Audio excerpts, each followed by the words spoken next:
সুস্মিতা গ্লাসটা দাও। কেন? গ্লাসটা দাও। পাট শাক হয়ে গেল। হ্যাঁ, এই দেখো এরকম ঝুড়ো ঝুড়ো পাট শাক।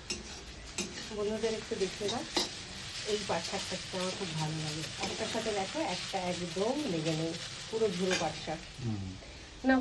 আর তোমাকে বলেছিলাম তোমার ভাগেরটা তুমি কালকে খেয়ে নাও। বাবা নেই তো, এটা আমার ভাগ। ও বাহ, এই দেখো বন্ধুরা, এই যে লস্যি আমার ভাগ, ঠিক আছে, এটা আমার ভাগ। ওকে, ওটা জল দিয়ে ধোও। এইটুকুনিও পেতা না আমি না দিলে। না ওইটুকু তুমি খাও, আমি খেয়েছি। না আমি খাবো না। কারণ তুমি খাও, আমার ভালো লাগছে না এখন, খুব গরমে মানে কেমন একটা লাগছে। সেই জন্যই তো দিলাম ঠান্ডা ঠান্ডা লস্যিটা।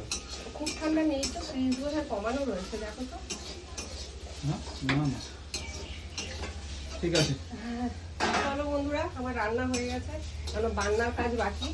কড়াইটা আজকে পুড়ে গেছে, কড়াইটা মাজতে একটু সময় লাগবে, অসুবিধা নেই, কড়াই একদম চকচকা হয়ে যাবে।